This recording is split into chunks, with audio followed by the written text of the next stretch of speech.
Shadows in the Mansion. Alone Together. Part 2. When the agony finally ebbed to a dull roar, his senses began to clear, sharpening one by one. That's when he felt it. Her hand, still holding his. Her cold fingers pressed against his fevered skin, trembling yet resolute. Her grip was steady, unyielding, despite the fear etched into every delicate line of her face. The contrast struck him deeply, her touch fragile but anchoring him, momentarily pulling him from the chaos. His thoughts flickered, a brief clarity cutting through the haze. She's holding my hand, at last. The realization, fleeting yet profound, settled over him like a fragile thread of hope. But even her touch couldn't hold back the pull of darkness. His lips twitched faintly, a near imperceptible acknowledgement of the moment, before the pain surged again, dragging him under. His grip loosened, his head falling back against the pillow as unconsciousness claimed him. Nasha's pulse thundered in her ears, drowning out everything but the sight of his now still form. Panic surged through her chest, tightening like a vice, her breaths breaking into shallow, uneven gasps. He wasn't moving. "Obasi?" she whispered, her voice trembling, the word barely audible. Still, there was no response. Her hands trembled as she clutched his, desperation overtaking her. The stillness of him, so unnatural, so wrong, sent her spiraling. Her mother, pale and unresponsive in that bed, her body a shell of the vibrant woman she had once been. The past and present blurred, cruel and merciless. Fighting through the rising tide of dread, she forced herself to move. Her knees wobbled as she stumbled to the bathroom, her hands fumbling with the faucet. She soaked a rag and dashed back to his side with a choked gasp. "Obasi, wake up," she pleaded, her voice trembling as she pressed the damp cloth to his forehead. Her movements were frantic, her inexperience evident, but she didn't stop. "Please, don't do this." She leaned closer, the intimacy of her position striking her like a physical blow. Her fear screamed at her to pull back. Her trembling fingers brushed his neck, then his pulse. It was faint but steady. Relief swelled in her chest, though it did little to quell her panic. "Wake up," she whispered again, her tears blurring her vision as she clutched his hand tightly again. But he didn't stir. Before she could think further, the lights flickered once, then went out entirely. The room plunged into darkness, a suffocating shroud that smothered her fragile hold on control. It was sudden and absolute, a void so consuming it stole the air from her lungs. Nasha froze. The faint hum of the world ceased, leaving a silence so oppressive it was almost alive. Her fingers tightened instinctively around the damp rag in her hand. Then, triggered by the absence of light, the memories came like a storm. The darkness wasn't just darkness. It was the heavy slam of a door, the scrape of a lock turning, and the suffocating silence of being left alone. It was the sound of footsteps that never stopped, of a voice, sharp, menacing, far too close. It was the nightmare she had fled, the shadow that still hunted her. It was him. Her chest rose and fell in frantic, shallow gasps as her legs buckled beneath her. The inky blackness pressed in from all sides, thick and smothering. She strained her ears for a sound, any sound, but the silence was deafening. He always came in the dark. Her hands shot up to cover her face as her body shook violently, tears streaking hot down her cheeks. She was back in that room, alone, helpless. The walls were closing in, the shadows were swallowing her whole. A strangled sob tore free, raw and desperate. "No," she whimpered, her voice splintering. "Not again. Not again." She wanted to run, but her legs refused to move. Where could she go? And what about Obasi? She couldn't leave him, not like this, but the fear clawing at her chest was unbearable, consuming. A low groan broke the silence. Her head snapped up, the sound slicing through her unraveling thoughts. Footsteps? Her pulse surged wildly. Panic took hold, and before she could think, she scrambled back, her hands scraping against the floor as she shoved herself away. She pressed her back against the wall, curling into herself, her trembling body desperate for something, anything, solid to anchor her. Her wide eyes searched the darkness, but there was nothing, only shadows, only him. He was coming. Then it happened. She screamed. It ripped through the silence, raw and primal, shattering the stillness like glass splintering into 1,000 shards. The sound ricocheted off the walls, echoing down the hollow corridors of the mansion. Her voice broke midway, cracking under the weight of her terror, dissolving into choked, shuddering sobs. She curled into herself, knees pulled tightly to her chest, as if she could make herself disappear. The scream tore through the void. Obasi's eyes snapped open, his chest heaving as pain detonated through it. The sharp, relentless ache blurred his vision, but the sound, raw, terrified, dragged him into full consciousness. His pulse thundered, his mind struggling to anchor itself in the oppressive darkness. "Nasha?" he rasped, his voice rough, cracking on the edges.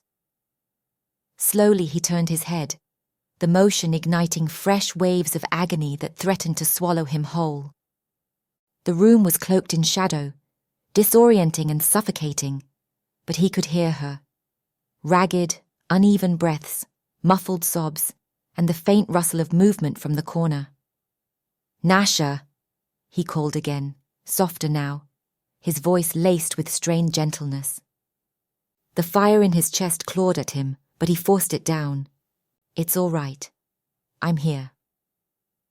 A startled sound escaped her, a delicate mix of a gasp and a sob, and Obasi could feel her fear, thick and heavy, pressing into the room like a tangible force.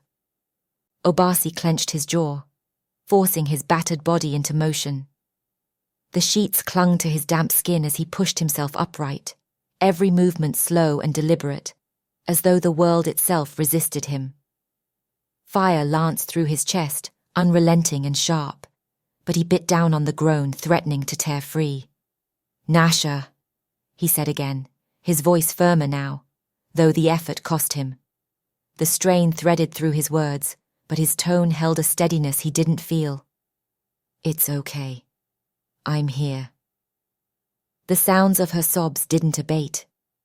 Obasi closed his eyes briefly, the effort of staying upright nearly overwhelming, before he swung his legs over the side of the bed.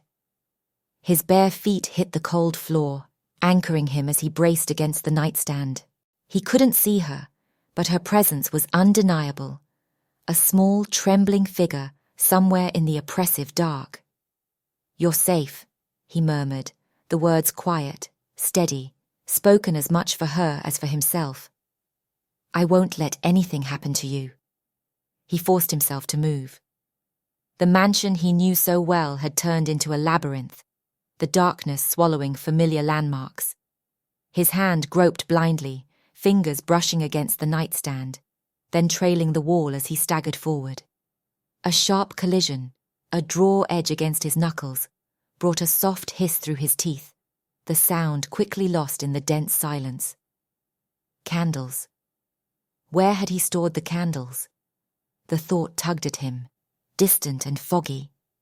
Months of neglect, his own absence, had dulled the small details, turning memory into a frustrating blur.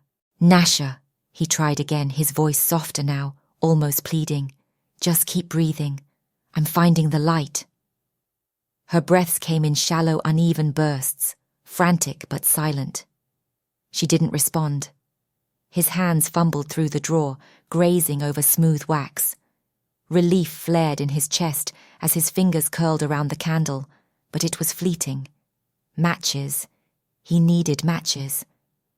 Cursing under his breath, his other hand swept blindly through the drawer's contents until his knuckles scraped against something small and rough. Matches.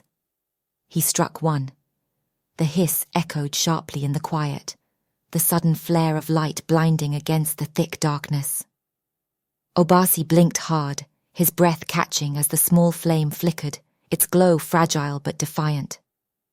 His trembling hands brought the match to the wick, his chest tight with effort and pain. For a moment the flame wavered, then it caught. Golden light bloomed, soft and unsteady, spreading in uneven pools that danced across the walls. Shadows retreated, stretching long and thin across the room. Obasi's gaze swept the space, searching. There she was. Huddled in the corner, her knees pulled tightly to her chest, her arms wound protectively around her small frame.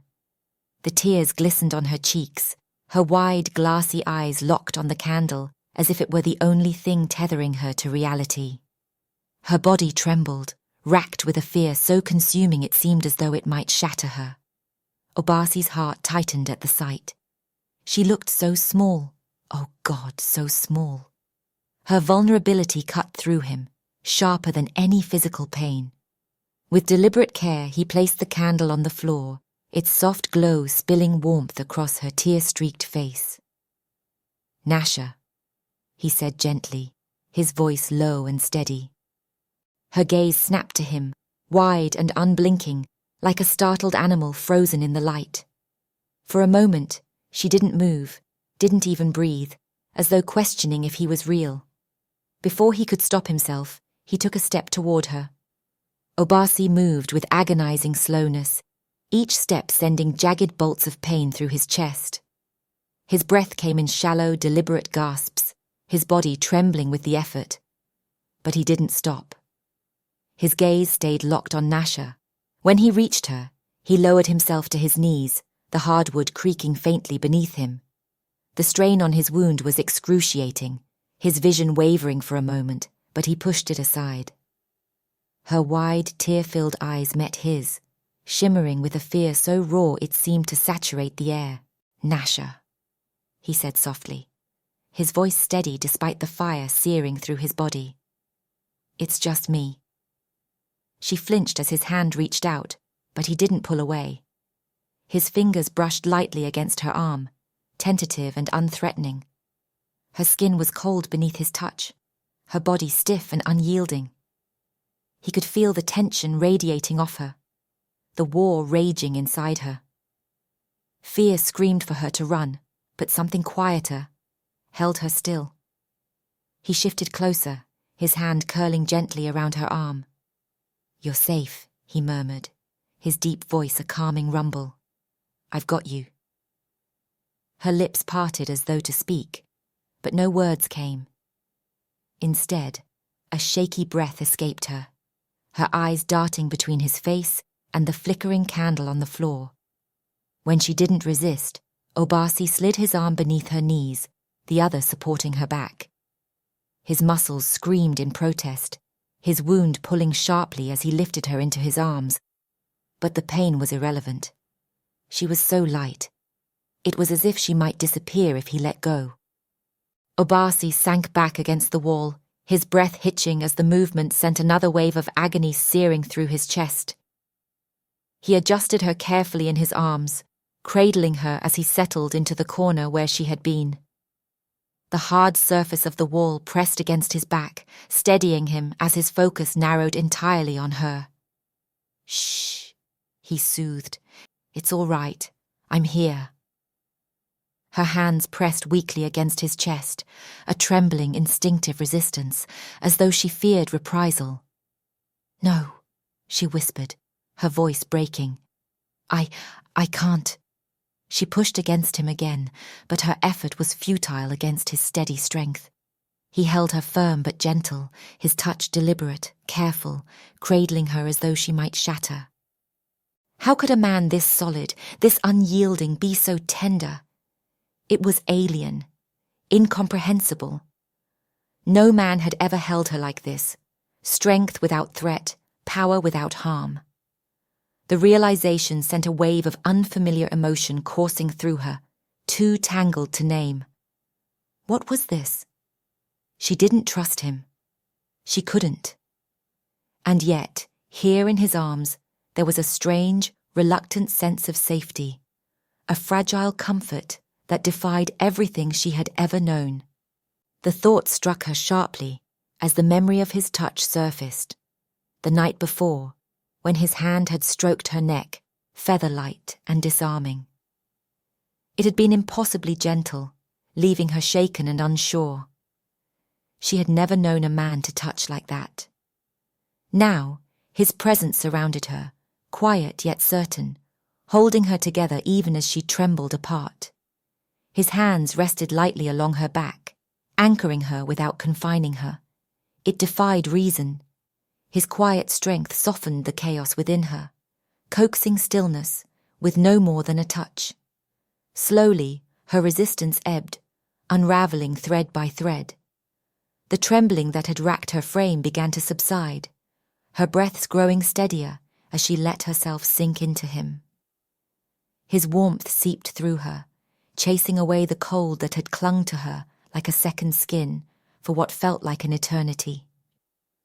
Her head came to rest lightly against his chest, her ear catching the steady, rhythmic drum of his heartbeat, a quiet anchor in the storm still swirling within her. Obasi felt it, the moment she softened against him, her frame yielding as though, for the first time, she allowed herself to believe she wasn't in danger. Relief surged through him, though he kept it hidden beneath his calm exterior. He tightened his hold slightly, a gesture of protection rather than restraint. They sat in silence, the flickering candlelight casting restless shadows on the walls around them. He could feel the frantic rhythm of her heartbeat gradually slowing, aligning with the steady cadence of his own. "You're safe," he murmured, his voice a low, grounding rumble. "I've got you." Her fingers twitched faintly against his chest, her breathing uneven but quieter now. He held still, letting the calm settle between them before breaking the silence once more. "Why are you so afraid?" The question was soft, almost hesitant, but it carried a gravity that lingered in the air between them. He felt her stiffen instantly, her fragile stillness fracturing. Her breathing hitched, the tenuous calm unraveling. "I'm not," she whispered, the words brittle, defensive, a shield that crumbled even as she raised it. Obasi tilted his head slightly, his dark eyes tracing her face. He didn't press her, didn't call out the obvious lie. Instead, he let the silence stretch, his hold steady and unyielding. "You don't have to tell me," he said finally, his voice quiet, soothing. "But whatever it is, it's not here, not anymore." She wanted to trust his words, to let them soothe the edges of her fear, but the scars she carried ran too deep, too jagged to ignore. The sharp snap of a twig outside shattered the fragile calm. Nasha flinched violently, her body jerking against Obasi's chest. Her head whipped toward the window, her wide eyes darting frantically, desperate to penetrate the impenetrable darkness beyond. Her breath hitched, uneven gasps spilling from her lips as a fresh wave of fear surged through her. "What is it?" Obasi asked, his voice low and steady, though tension coiled tightly in his chest. His gaze shifted toward the window, narrowing as he scanned the faintly lit glass. The flickering candlelight cast restless shadows, blurring whatever lay beyond. She didn't answer. Her lips parted, but no words came. Then the sound came again, a soft rustle, like leaves brushing against the side of the house. The faint noise sent her shrinking further into him, her trembling fingers clutching his shirt as if it were a lifeline. "They're here," she whispered, so faintly that he barely caught the words. "They found me." His body went rigid, muscles locking into a deadly readiness. In that instant, the gnawing pain in his chest vanished, consumed by a surge of focus so overwhelming it swallowed everything else. "They?" The revelation rumbled from Obasi's chest, a low growl that carried both shock and something darker, pure, unfiltered fury. "Stay here," Obasi murmured, easing her away from him, his gaze fixed intently on the window. "No," she protested immediately, her grip on his shirt tightening with urgent desperation. "Don't leave. Please don't leave." Her plea froze him in place. Obasi's gaze locked onto hers, the unspoken terror in her hazel eyes cutting through him like a blade. Moving with deliberate care, he gently loosened her grip on his shirt, his touch steady and reassuring. Guiding her back against the wall, he spoke in a calm, low tone. "I'm just going to take a look out the window." Her lips quivered, hesitation flickering across her face, but she didn't protest again. She slid back into the corner, wrapping her arms tightly around her knees. Her wide eyes never left him, tracking his every movement with a quiet desperation, as if afraid he might vanish into the shadows. Obasi rose slowly. Steadying himself against the wall, he adjusted the flickering candle in his hand. Its faint, uneven glow cast long, wavering shadows that danced eerily across the room. Each step he took was deliberate, his senses tuned to the hum of the house and the faint sounds beyond its walls. He approached the window cautiously, peering into the dark expanse of the yard. Straining his vision, he scanned the landscape, lit only by soft moonlight, his sharp gaze sweeping over every detail. But the scene remained still, unnervingly so. His attention shifted to the distant buildings. Faint, steady lights glowed in the near distance, confirming what he suspected. The outage was isolated to his mansion. The breaker must have tripped, a problem he'd believed resolved long ago. Clearly, the service he'd paid for had been inadequate, and someone would have to answer for the oversight. The avoidable mishap grated against his sense of order, but more than that, it stirred a quiet, simmering frustration as he saw the effect it was having on Nasha. Turning back, his eyes fell on her. She remained huddled against the wall, her frame illuminated by the candle's soft glow. Her wide, frightened eyes met his, her gaze questioning, pleading. Obasi offered her a small nod of reassurance. "There's nothing out there," he said gently, "and I think it's just the breaker. I'll go check." "No," she breathed, her voice trembling as she shook her head vehemently. "Don't leave me here alone, please." Her plea halted him mid-step. She pushed herself to her feet, her movements tentative and trembling. "I can't stay in this dark alone," she said, her voice cracking. "Please." Obasi paused, his dark eyes softening. After a moment, he gave her a slow, measured nod. "All right," he said. "Come if you need to." She hesitated briefly before stepping closer, her movements timid but determined. As they moved, her gaze darted nervously around the dimly lit hallway, as though expecting the shadows to reach for her. Her steps were small, careful, but she kept close, her trembling hand gripping the back of his shirt like a lifeline, her fear tethering her to him, the only semblance of safety in the suffocating dark. The flickering candlelight guided their way, throwing uneven patterns across the walls. Obasi feigned uncertainty as he moved toward the electrical panel, muttering softly to himself to sustain the illusion of a search. His fingers traced the edges of the breaker box near the kitchen before opening it with a quiet click. He ran his hand over the switches, flipping them deliberately. The soft hum of electricity returning brought a muted sense of relief. The lights flickered back on, bathing the room in pale, even light. Obasi turned to Nasha, anticipating some trace of relief in her expression. But instead, his brow furrowed as he caught her stepping away, her gaze locked on a door slightly ajar across the hall. His art room. A knot twisted in his stomach as realization struck. The power outage had disabled the room's electronic lock, his safeguard, his boundary. The door now stood exposed, an unwelcome invitation to its secrets. Nasha, he called softly, his voice an uneasy mix of caution and resignation. But too late. She didn't stop. Her steps were tentative but steady, curiosity guiding her as she slipped through the doorway before he could intervene. Obasi's pulse sped as he moved after her, his movements deliberate, his dread mounting. He knew what she would find beyond that door, and the thought alone made him cold with dread. The room was different from the rest of the mansion. Unlike the grand spaces she had wandered through, this place felt more personal, more alive than all the others. The light from the hallway spilled across shelves crammed with sketch pads, paints, chisels and tools, their disarray telling a story of obsessive creation. It smelled faintly of stone dust and varnish, a mix that seemed to hang in the air like a memory. Nasha flipped on the light. Her gaze flitted over unfinished sculptures, their surfaces jagged, and others, smooth and glistening, as though freshly polished.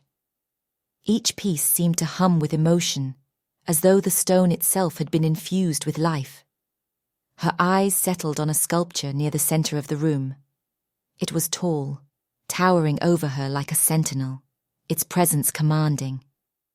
She took a step closer, her pulse quickening as the details came into focus.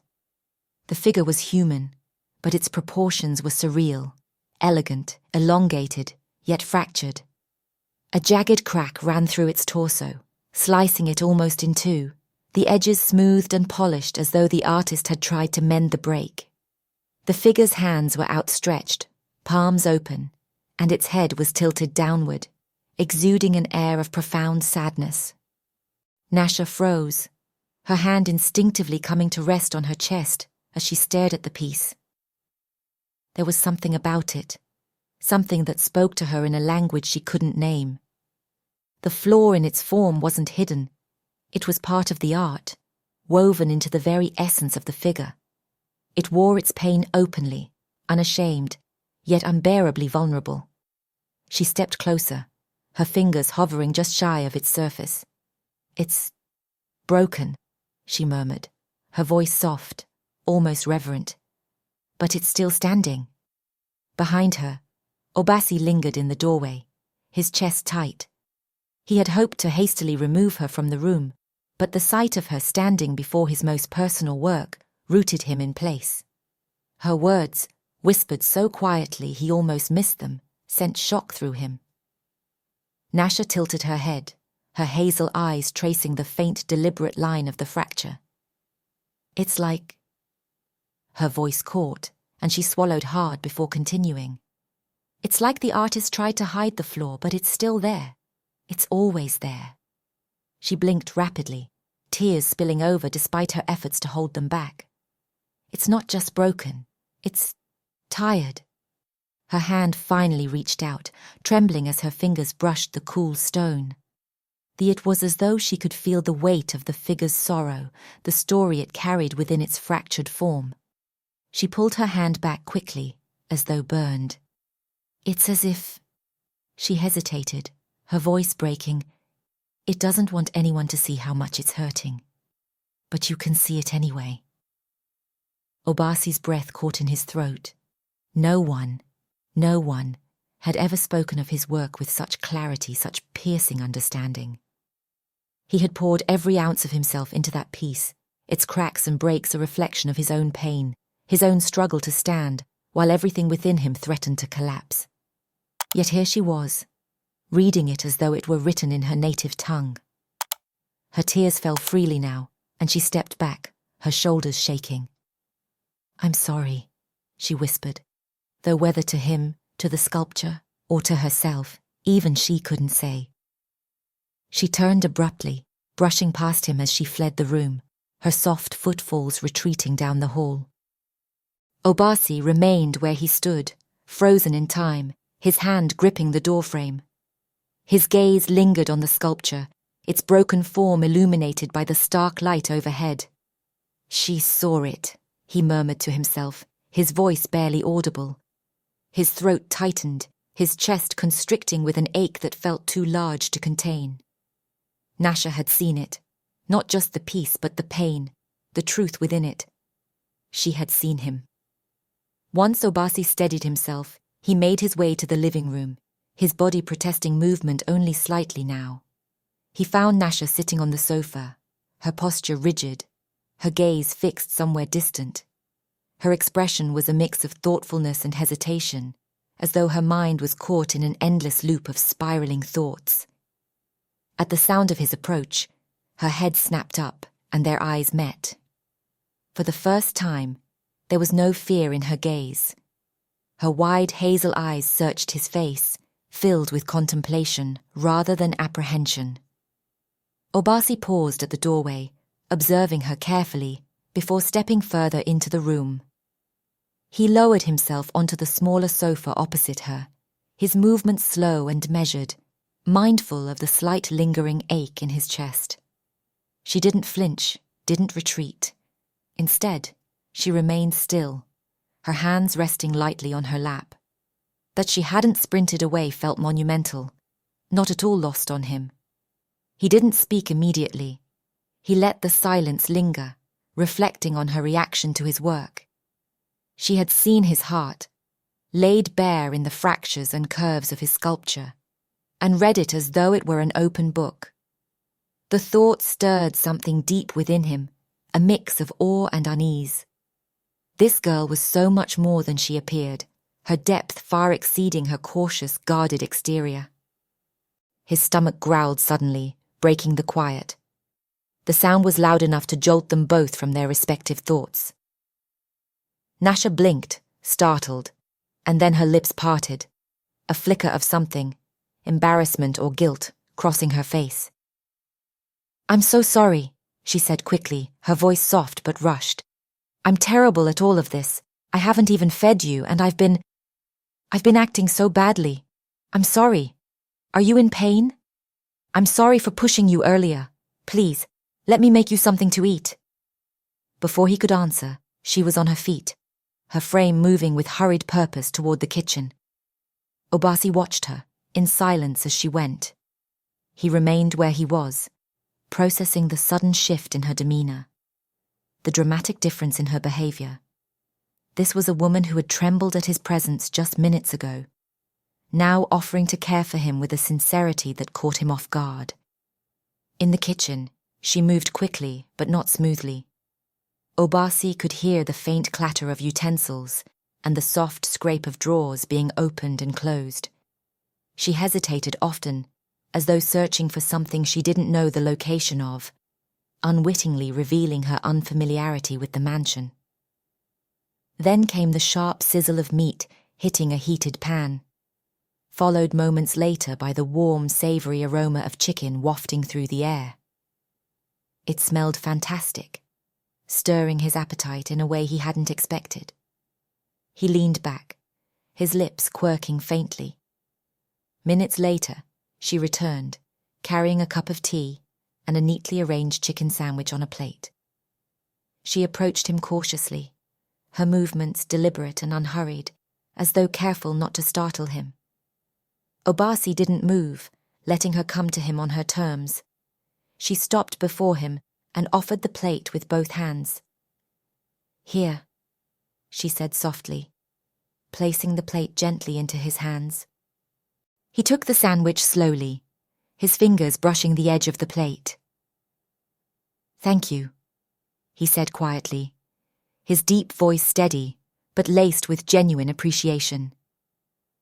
She nodded, setting the cup of tea on the coffee table in front of him, before retreating to the other side of the table with her own sandwich.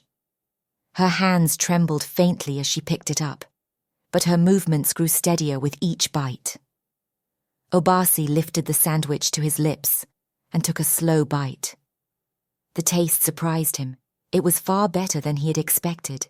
In fact, it tasted more fantastic than it had smelt. It was the best sandwich he'd had in a long time. The flavors were balanced perfectly, the seasoning subtle, yet vibrant. It was hard to believe it was just a sandwich. Was there more? A thought creased his brow as he chewed. Had he bought these spices? He couldn't remember stocking such ingredients. She didn't seem to notice his reaction, too focused on her own meal. After a few bites, she glanced at him hesitantly, her voice breaking the silence. I'll check your wound, to make sure it's okay. If you need. Her words were tentative, shy, and the effort was unmistakable. Obasi set his plate down, his dark eyes lifting to meet hers. That's kind of you, he said, his voice low and calm. But you've done enough already. I appreciate it. She shook her head quickly, her gaze darting to his side. It's the least I can do, she murmured, her fingers gripping the edge of her plate. The room fell quiet again, the gentle rhythm of rain filling the space between them. Obasi studied her, the smallest hint of a smile tugging at the corners of his lips. She was trying, awkwardly, cautiously, but she was trying. And that was enough.